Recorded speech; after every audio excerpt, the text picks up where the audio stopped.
নমস্কার and hello everyone, welcome back to my Switzerland blog part 2। আমরা ভোরের দিকে সুইজারল্যান্ডে ঢুকে পড়েছিলাম। এখন আমরা যাচ্ছি আমাদের ফার্স্ট প্লেস ইন্টারলেক দেখতে। সারারা ঠিকমতো ঘুমাতে না পারার কারণে সুইজারল্যান্ডে ঢোকার কিছুক্ষণ পরেই আমার এত ঘুম পেয়েছিল, তো আমি ঘুমিয়ে পড়েছিলাম। আর ঘুমানোর আগে আমার ফোনটা আমার কাজিনের কাছে দিয়ে রেখেছিলাম আর ওই সুন্দর ক্লিপগুলো নিয়ে রেখেছি। এখন আমি দেখতে পাচ্ছি বাসে কেউই ঘুমাচ্ছে না, সবাই সুইজারল্যান্ডের সৌন্দর্য উপভোগ করছে। একমাত্র আমিই বলদ যে কিনা সুইজারল্যান্ডে ঢুকে ঘুমাচ্ছি। রাতে ঘুম না আসার একটি বড় কারণ হলো যে আমি পাসপোর্ট নিতে ভুলে গেছিলাম।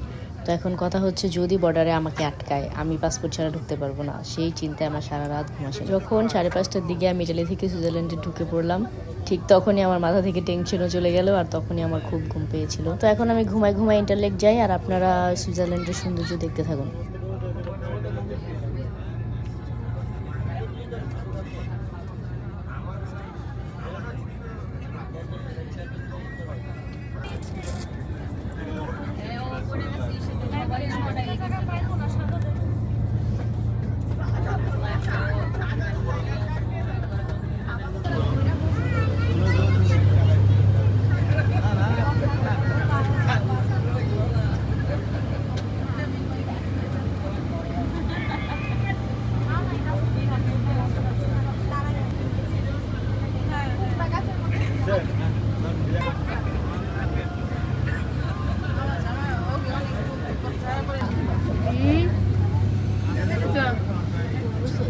No, però un secondo.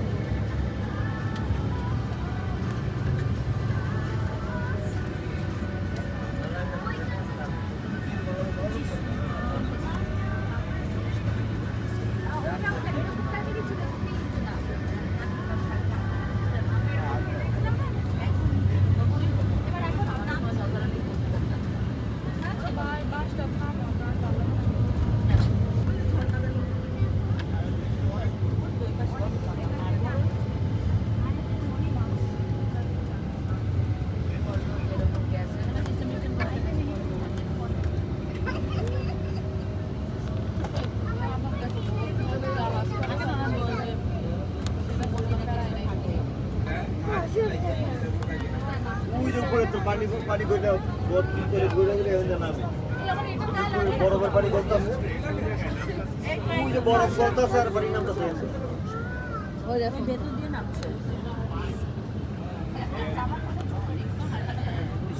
আচ্ছা, এখানে একটি পাহাড়ি ঝর্ণা দেখা যাচ্ছে, যেটা হচ্ছে পাহাড়ের চূড়ায় জমে থাকা বরফ গলে গলে ঝর্ণাটি তৈরি হয়েছে। দীর্ঘ পথ পাড়ি দিয়ে সুইজারল্যান্ড সময় সকাল 8:30টার দিকে আমরা ইন্টারলেক পৌঁছেছিলাম। সেখানে পৌঁছানোর পর আমরা সবাই মিলে ফ্রেশ হয়ে নিলাম। তারপর ট্যুর কর্তৃপক্ষ থেকে আমাদেরকে সকালের ব্রেকফাস্ট দেওয়া হয়েছিল। ব্রেকফাস্টের প্রতিটি প্যাকেটে ছিল একটি করে ক্রসন্ট, কলা, ডিম সিদ্ধ আর জুস। ওকে, ব্রেকফাস্ট শেষ করার পর আমাদেরকে জানানো হয় এখানে আমরা 8:30 থেকে সকাল 11:30 পর্যন্ত থাকবো, তারপরে আমরা অন্য একটি জায়গায় যাব। তারপর আমরা চলে গেলাম ইন্টারলেকের সেই মেইন জায়গাটি দেখতে। এটি হচ্ছে সেই ইন্টারলেক। এখানে এসে সবাই যে যার মতো ফটোশুট ভিডিও করে নিচ্ছিল, আমিও আমার মতো করে ভিডিও করছিলাম। স্কাই ডাইভিং আর প্যারাগ্লাইডিং করার জন্য এই প্লেসটি বেস্ট। অনেক দূর থেকে দেখা যাচ্ছিল যে অনেকেই পাহাড় থেকে স্কাই ডাইভিং আর প্যারাগ্লাইডিং করছিল। সেখানে আমাদের মতো আরো বিভিন্ন দেশের অনেক পর্যটক ছিল। তার কিছুক্ষণ পরে এক ভদ্রলোক আসে ওনার পার্সোনাল ঘোড়ার গাড়ি নিয়ে। সেই ঘোড়ার গাড়ি আমরা হা করে দেখতে থাকি, মনে হচ্ছে কোনোদিন দেখি নাই। না গাইজ, আমি এর আগেও দেখেছি, জোকস অ্যাপার্ট। যাই হোক, তো এখানে আমাদের ঘোরাঘুরি প্রায় শেষ, আর কিছু দেখার নাই। তো এখন আমরা যাব আমাদের নেক্সট প্লেসে যাওয়ার জন্য রওনা দিতেই প্রথমেই আমার চোখে যেটা পড়লো সেটা হচ্ছে সাদা পাহাড়। মানে পাহাড়ের চূড়ায় বরফ পরে একদম জমে আছে। আমরা এখন যেই প্লেসে যাচ্ছি সেই প্লেসের নাম আমি জানি না মানে হচ্ছে আমি বলতে পারি না, মানে প্রোনাউন্স করতে পারি না, কারণ এত বেশি কঠিন। আমি জানি প্রোনাউন্স করলে ভুল হবে, তাই আমি প্রোনাউন্স করলাম না। আমরা এখন যাব ওই যে দূরে যে পাহাড়টা দেখা যাচ্ছে সে পাহাড়ের নিচে, তারপর আশেপাশে একটু ঘোরাঘুরি করে তারপর আমরা আবার রওনা দিয়ে দিই ইটালির উদ্দেশ্যে। এখানে দেখা যাচ্ছে একটি রেল লাইনের পাশ দিয়ে বয়ে যাচ্ছে একটি খরস্রোতা নদী। আচ্ছা, সুইজারল্যান্ডের বাড়িগুলো দেখতে কিন্তু খুব সুন্দর। রাস্তার ধারে ছোট ছোট আলাদা আলাদা একটি একটি করে বাড়ি।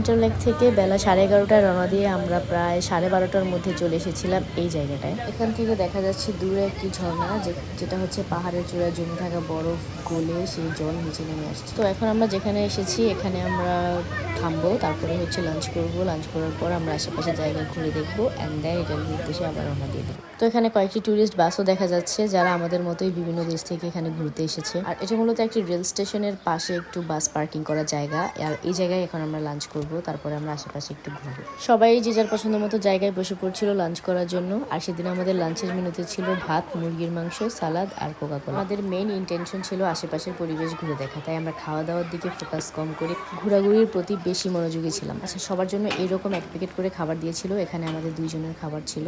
তারপর লাঞ্চ করে আমরা বেরিয়ে পড়লাম আশেপাশে কি আছে সেটা দেখার জন্য। কিছুটা আগানোর পর আমরা একটি ব্রিজ খুঁজে পেলাম, যে ব্রিজের পাশ দিয়ে বয়ে যাচ্ছে এই একটি খরস্রোতা নদী। এই ঢলটা মূলত সেই পাহাড়ের বরফ থেকে আসছে, মানে বরফ গুলা গলে যে জলটা বের হচ্ছে সেই জলটা এখান দিয়ে পাস হচ্ছিল। এখন চলুন আপনাদের সেই নদীর স্রোতের শব্দ শোনাই।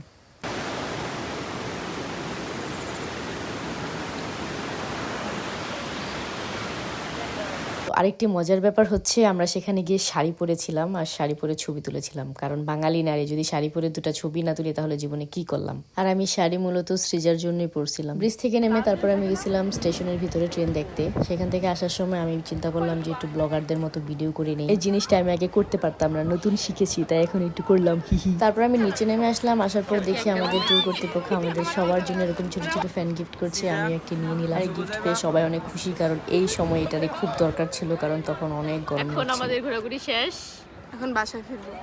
আচ্ছা, পার্ট 2 এখানেই শেষ করব। আর আমরা যাওয়ার সময় কি কি করেছি সেই সবকিছু শেয়ার করব নেক্সট পার্টে। সেই পর্যন্ত সবাই ভালো থাকবেন, সবাইকে ধন্যবাদ, বাই।